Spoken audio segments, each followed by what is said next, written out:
I thought, hey, this is just people making threats, maybe the occasional physical fight at the workplace. But then, we're seeing shootings, stabbings, homicides take place. You really don't think about that in the workplace on a routine basis. With our software, we get millions of data points going through it. The biggest mistake an analyst can do is take the data that's in front of them and look at it as the gospel. Locations can be off. Stuff can be late reported. Time is important, when it comes to life safety events. So let's plan for the worst case scenario and hope it doesn't happen. Intelligence is getting better and better. Technology is getting better and better. So if it's predictable, it's preventable.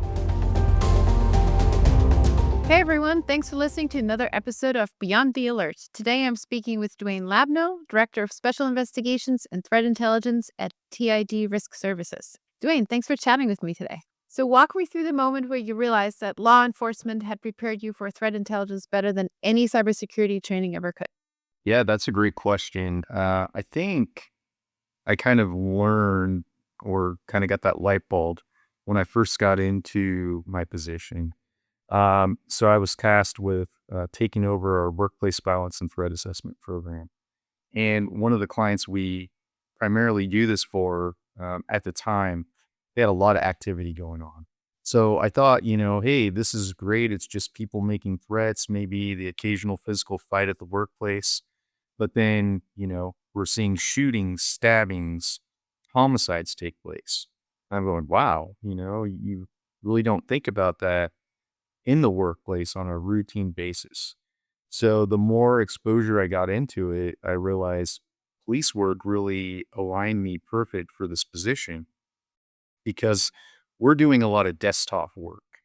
So the time it gets reported, hey, the homicide occurred or the stabbing occurred, some violent act occurred, we're looking at it from a top view because we're not there in real time. But having the law enforcement background, it was kind of crucial because I could anticipate the next steps that law enforcement were going to be taking. And I also could anticipate the information that needed to be gathered. So I found myself 2 or 3 steps ahead of the game. So when I had to send information back up to the organization, they really didn't have to ask a whole lot of questions because I already, was able to gather it. And that's what I try and teach my team, be 2 or 3 steps ahead of the game. But that was kind of my aha moment that it was a great transition for me. How do you train your team to be 2 to 3 steps ahead when with you it's kind of instinct, right? And they're trying to wrap their heads around how to go about that. I think I drive them nuts with that because, some of them come in with very little to no experience. Some come in with a law enforcement background, so it's natural. Some come in with a military background. So for those who really have no experience, it's kind of a unique opportunity for them to understand crisis management. So I challenge them. So we do a lot of training, a lot of scenario based training to get their minds thinking, okay, this just happened. You have these elements in front of you. What are you going to do? And they lay it out there. And, sometimes I'm not messing with them, but I'm introducing that element of you need to critically think through this. So we do a lot of that. And then, of course, their day to day activity that's being presented to them. They're being presented with unique circumstances. So they're taking a little bit of information from past experiences and putting it into the current situation to work through, whatever is taking place. So it's kind of a mix of that. So you keep them on their toes. You have to. When they keep me on my toes too, trust me, they come in, they hit me with oddball questions, and I go, "Wow, that's a new one. That's interesting, but let's work through it." Which is good, right? Because it teaches them the way to think about stuff, and if they're asking questions and they're curious, it's on the right track. So coming from the law enforcement background, how do you think about the gap between how threats are assessed in the field versus how they're assessed behind a screen? You've touched on this a little bit. Yeah, so I can tell you from a law enforcement perspective, and I was just having this conversation with my team this morning. When I was going to go and make a traffic stop on someone, uh, it's just not turning on the lights and the car pulls over and you do your thing, you have to assess your risk that's in front of you. So, do I want to stop this car right here? Is it the safest place to do it? Or do I wait down the road for, a wider turnout where we're both going to be safe? So you're looking at that. And then transitioning, once I get the car stopped, looking at your surroundings. If a shooting were to occur, where am I going to go? Where's my cover? Where's my concealment? You're trying to factor in all these different elements and mentally prepare. So if the worst case scenario happens, you can quickly go that direction for your own safety and security and whoever else is involved. With my team in this environment, I challenge them to think the same way. Whatever is in front of you, you really have to have your options in play and go, what's the worst case scenario? Let's plan for the worst case scenario and hope it doesn't happen. And it makes the situation a lot easier. And, sometimes you can put a lot of stress on your shoulders by doing that, but I think you're well prepared going into the situation overall. And even if the worst case scenario that you planned for didn't happen, or some similar scenario happened, but not the same, you've trained your mind to expect something like that. So you're not blindsided and then rattled, right? So, what is the biggest mistake security teams make when evaluating the reliability of their threat data? Yeah. So with our software, we get millions of data points going through it, you know, a month or at any given time. So I think the biggest mistake an analyst can do is take the data that's in front of them and look at it as the gospel. There has to be a verification process, essentially, because things can come in wrong. Locations can be off. Stuff can be late reported. So, if you have an active shooter event that's taking place and the data shows that it's live and just occurred, you have to look into it a little bit more. And you have to leverage your tools and technology to verify if that's really happening. So, with social media, government agencies reporting information, live news, there's plenty of different tools to add that extra layer of verification. But I think analysts are ill served by just taking whatever is put in front of them and then sending out that messaging because you don't know who is receiving that messaging. So that can create quite a stir. And we really aim to put out, you know, accurate intelligence with, actionable next steps. And it really depends on who's getting those messages as to how you're shaping the message, right? Absolutely. That crisis communication is vital too. You have to be mindful of your words in the situation that's in front of you. For sure. So, when you know that an alert is real enough to act on, what does the decision making process look like in real time? Yeah. So, kind of like what we were just discussing, um, you have to take it through the verification process. So, one, investigate it, verify that it is real and actually happening. The next thing we would typically do is look at the impact of, that location. So for a particular client, how is it going to impact them? How is it going to impact the greater public safety? And then developing a game plan and coming up with proper messaging and coming up with next steps in the investigative process. So you quickly have to bring all that together because time is important, when it comes to life safety events. So again, that's why we put a huge emphasis on training and pushing our minds. What are we going to do in this situation? So when it actually happens, it just kind of goes off and it's a smooth situation instead of chaos. I always admire how you and teams do this because if you haven't trained like crazy and it's not instinct and in your background from your prior experience, you have to put the new people to the test, right? And you won't know what they truly do when an incident happens until you see it. And then you have to probably deal with that as well and sort it out if it's not going the way you expect it to or they've been trained to. Yeah, it's very true. Yesterday, I don't know if you heard there was an active shooter situation in Baton Rouge, Louisiana. Well, we had two of our client employees actually there. So we picked up the monitoring. They're fine. They weren't hurt, thank God. But that was, you know, a test of sorts for my team. It made them think, oh, wow, this is reality. This stuff is occurring and we need to be ready for it. So you never know when these situations are going to occur. True. I'm glad they were okay. Moving on to the next one.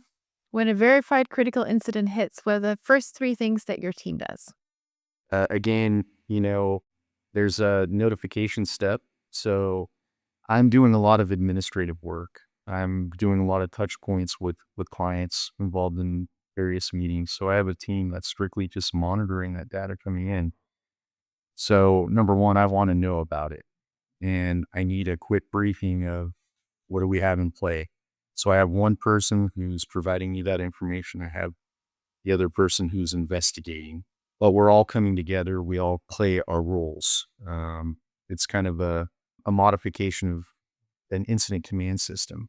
So you know your role, you know what you're going to be doing during that critical event. And for me, it's about keeping information flowing in all directions. So if I have you assigned as the lead analyst, you're doing that deep dive. You're trying to make contact. If you're more of the intelligence gatherer, you're trying to gather what's being posted out there. So we're getting all that information together. It's coming back to me. I'm pushing it up to our clients with proper messaging. They may be pushing out information to the end user who's there in real time and they're being affected by it. But what I try and do is leave my team alone so they can do their job effectively. So I'm not getting in their hair. No one else is getting in their hair, taking them away, from where the focus seems to be. And then what does a high training standard look like for threat intelligence analysts, and why do most teams fall short? Yeah, so I think training standards probably differ from team to team because there's many different functions that go into it. For us, it really comes down to real world training, taking a potential situation. I always say, if you can think about it, it can happen. Plenty of people around the world are pre-planning these events and they're carrying them out in real time. So to do effective training is sometimes taking past incidents, debriefing them, going through all elements of it, discussing it, and then creating your own scenario environment. I've gone as far as introducing sounds, background sounds, people screaming, guns going on, to really give that realistic experience. So, they can work through it. And them being able to work as a team, that's a huge, huge element of it. Knowing what your partner is going to do, how quickly you can work together to turn something around. So there's a lot that goes into it, and I think high training standards are really taking a critical evaluation of where you're at as a team, knowing your strengths and your weaknesses, and constantly improving that process. And then what does your quality control process look like when analyst teams are working under pressure and time constraints? It's pretty easy for me. I can walk into the room, just kind of gauge based on their demeanor where they're at. For me, if I walk in and ask simple few questions and I get the puzzled look or I don't know, I didn't ask that, then I kind of know where we're at. So, you know, that allows me to kind of jump in and help them. And, you're going to see along the way, sometimes you have external factors that you can't avoid. There are different types of leaders, right? And you either are in tune with your team and you truly understand what makes every person tick. And you know exactly, just as you would with your children or anybody else in your family, if they had a good or a bad day just by looking at them. And then there are the type of leaders that don't really pay attention to the human element as much and that may gloss over those things. But I would think, especially for yourself with your background and crisis management and all of those components, you're very good between having a fantastic team culture, but also those cues that you've been trained on, right? Even if somebody was more of an introvert and didn't share much with you, just by looking at their expressions or their mannerisms, you can probably tell, okay, are they doing well? Are they overtaxed? What does that look like? Yeah, absolutely. And that's so vitally important, knowing your team. And again, we touched on this before, knowing the strengths and weaknesses of your team and putting people in the right places to do a particular job. It's about being successful as much as possible. We're not always going to get it right, and we're going to fall down from time to time. And that's how we learn from those experiences and improve. Which goes to another point of kind of team culture, right? If you're not willing to let your team fail and learn from it, you treat failure as a punishment, then they won't be as open to improve and share, hey, this went wrong. Here's what I'm doing about it, right? Absolutely. I mean, I can't tell you how many times, you know, watching some folks on my team, what they're doing isn't the best approach. And they're going to go around the world in 80 days. And sometimes having to do those extra moments of hard work, they learn the better process. So they know from the next experience the best way to handle it. True. Versus if you had jumped in and said, no, do it this way, they might have not had the learning, right? Yeah, and it's all about adult learning too. I mean, if I were to go in and say, do this, this, this, and this, well, you're just going to carry out those tasks. There's not going to be any critical thinking involved. So I want critical thinkers, and I am blessed with a team that does critically think very well. Sounds like it since you said they keep you on your toes too. Yes, they do. So, right in that vein, how do you build and keep a team of analysts sharp when the job requires both patience and split second judgment? Yeah, well, it's a lot of patience and understanding from everyone involved on the team. Sometimes you come into work and you're not at your best, and that's okay.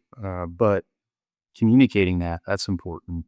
Understanding that we have lives outside of this profession and things happen. So, you got to have a good support system outside the organization. You got to have a good support system inside the organization. And I really try and have that culture here as much as possible. That's great. So, how's the threat landscape shifted in the last 2 years, and what's catching security teams most off guard? That is such a broad, unfair question. Yeah, I mean, things have changed widely and drastically. I think now we're having a lot of internal factors in this country. I'll give you a prime example. When I was in law enforcement, I remember we had a train through our city, but for years the train wasn't functioning, so it was just tracks. And finally, this company came forward and they started like a transit system. This is in California, so traffic there is horrible. Great idea. Unfortunately, some individuals decided that they were going to take their own lives on the track via the train once the train was up and running. We started to see a pattern, more and more of this taking place. So it's kind of like the copycats, because the news was reporting on this, saying, oh, here's another one. It was almost happening on a weekly basis. So, my command staff, they were good at working with the media, not trying to limit the media's reporting because that would be illegal. But it was more like, can we kind of limit the reporting? Because the more we sensationalize this, we're giving people the idea, oh, I'm going to go and do this myself. So I think we're seeing a lot of that in our threat landscape, but in a different form. So every time we have an active shooter event, every time we have some act of terrorism taking place, it's being posted all over. And if you're not in a good headspace as an individual, you're seeing that as a potential golden opportunity. So you're looking at that event, you're seeing it as relatively easy to pull off. You're doing the pre planning and you're actually moving it forward. So, unfortunately, I do see many threats at the homeland. I think we're going to continue to see that for quite some time. It's going to be a challenge and a struggle. It doesn't make the population feel any better, but I think intelligence is getting better and better. Technology is getting better and better. So we can kind of look at those key indicators and help, kind of curb some of that. Really interesting you say that about the news. In grad school, I studied counterterrorism, not marketing, which I ended up in. What always puzzled me there as I was trying to understand the mind of a terrorist to potentially avoid attacks in the future was just that. Why does the media cover it to the amount that they do? And why is there no kind of training or coaching the media? I know they have a job to do as well, right? But on the impact of what they're doing and how it really amplifies and motivates some of these folks as well. Yeah, it's scary to see because when you look at a particular incident, when everything is said and done, the after action report, it closely aligns with other incidents. Just, you know, varying details are different in how it's carried out. But yeah, it's getting scary out there for sure. So it sounds like the lesson learned in this component of the question is that you have to also be able to keep an open mind and pattern match and look at what happened in the past, right? Which is probably where you're also leveraging some of those former incidents and training your team of, okay, if this were to happen here, what would that look like? 100%. So on turning raw intelligence into something executives can act on without losing what makes it credible, how do you deal with that? And you have the hardest job in the world in my mind when it comes to that. Yeah, it can be difficult because you might have something in front of you that's really on the line. Or I always find it's the after action stuff. You might have gone to that executive leadership saying, we need to change a process to avoid this over here. And it might go on deaf ears for various reasons. A lot of times it's due to budget, you know, it's going to cost this much. It's not in the budget. Based on all of your, I suppose, psychology and learning and background as well, right? From your other roles. Why do you think that's the case? Because an incident just happened, you saw the damage, you know it's less likely to happen, right? So you say, well, it's an outlier, but you've just incurred said outlier. So why are you turning again a blind eye? Is it because, well, now I had the accident happen, there won't be another one anytime soon? Or what do you think is the mindset? Yeah, sometimes that's the case. I mean, sometimes it takes, unfortunately, a few incidents for people to finally get it and go, oh, there's high exposure here. Loss of life, multiple losses of life, many different factors that go into it. Private sector versus public sector, completely different. I look at my job and my goal is to give the information straight. Here's the approach I'm suggesting you take. And if you don't want to take that advice and you want to go a different direction, that's completely fine. But when I'm justifying the need for the resource or the change in process, and there's a monetary value, I like to really put the data in there and you and justify it through numbers. So I think to make the compelling argument, you have to know what's on the line and kind of combat the pushback through the data. The data has to speak for itself. I always say to my team, sometimes they'll come to me and say, "I want this, I want that." That's great. I want a lot of things, but I have to make the compelling argument, and I can't attack a need without really justifying why it's needed. That's why a lot of marketers don't make it very far. So they say, I want to spend money on X. What is the expected result? Well, I don't know. Right? Yeah, not a good answer. Exactly. We always try to put a minimum stake in the ground and then prove it or disprove it as we move along. Let the data speak for itself. If you have it, that's the time to strike the iron. For sure. What roles do you think are most suitable to the jobs on your team in terms of background? What would you look for if you had an ideal scenario? Yeah, so I interview quite frequently, and it's always interesting. I remember one time I had a gentleman come in. He was a recently retired GS employee with the government and did threat analyst work. And when I sat down with him, I could barely have a conversation with him.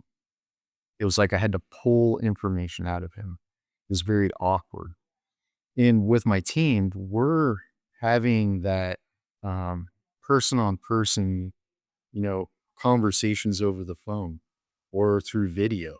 So if you're going to present yourself that way, it's going to be really awkward to have that two-way level of communication. So I always look for people that can just simply carry a conversation. They're well spoken. They can share their ideas. They're, very articulate. Those are some important aspects that I look for. I mean, obviously, you have to have the qualifications for the position, but communication to me is huge. Being able to critically think through a problem is huge. Showing me that you can work well under pressure, your demonstrated ability of doing that, that's important. If you could give every SOC or threat hunt leader one piece of advice before they walk into work, what would it be? If it's predictable, it's preventable. So you got to think about what potentially is out there. What are the potential risks? Plan for it. Be prepared. Next question. These are the rapid fire ones. This is from the last stock leader, Drew. So you have to live in a world where AI is brought into your organization to create efficiencies. At the same time, you have to be mindful of how that access to AI is given. So what do you do? Yeah, that's a great question. Very broad based. We've actually implemented that into our own software. We have AI into our own software. We have investigative tools that have AI infused. So, we can take a simple call transcript and dump it in there, and the AI is going to analyze it and give us key investigative insight on, a process. So, for us, we each have our own profiles and access controls. So it's important you're not putting some of those tools in the wrong hands, you know, of people who shouldn't have access to it. Yeah, I would think the coding capacity is much more difficult because if an LLM is building, I don't know how many pages worth of code, you're not going to manually look through all of that. But certainly, I suppose it's like every other technology or anything you integrate, right? You have to take your measures and precautions. All right. So, what is one question you would ask the next stock leader? What's a technique that you use to control your own emotions during critical moments Dude, that's a good one. when the world's falling apart, internally and externally? Mm-hmm. Well, because if you use it for work or vice versa, right, then you can also use it for the other scenario. So, what is yours? My mantra is this too shall pass. So it's always going to work out. You got to walk before you run, bite it off one bite at a time. Like, you can't get over your head, and because when you start doing that, you miss steps. And then when you're missing steps, you're doing things you shouldn't be doing. You know better. So Easier said than done once you get a little bit more training. I suppose it's better, but certain life situations you have to remind yourself, right? Okay, what am I doing next to calm down? 100%. And it's easy to lose control in any environment, that's for sure. And that's something interesting too that I find with relaying incidents to leadership. You don't necessarily have a gauge, especially if you have client work, right, on how said leader will react in an emergency. So you're dealing with almost I don't want to say loose cannon, but you don't know what you get until you get there, right? And you have to be ready for that as well. Oh, 100%. I remember having incidents where, you know, I'm answering the call myself, and I have a client who's calling me because they're aware of the situation. They're hitting me with four or five different questions while I'm at the same time trying to deal with the situation in real time. So, you know, it's hard to manage those stressors, but you got to take control of the situation and prioritize what's important now and focus on what's important and throw out those external pressures and know what the right steps are and follow that process. Try not to deviate from the process. So, with all those learnings, Duaine, where can people find you? How can they connect with you? Well, you can visit our website. It's www.riskshield.us. I have a LinkedIn profile as well. You can just search me by my name. You can connect with me there. And that's the easiest way. Awesome. Well, thank you so much. It's been a pleasure.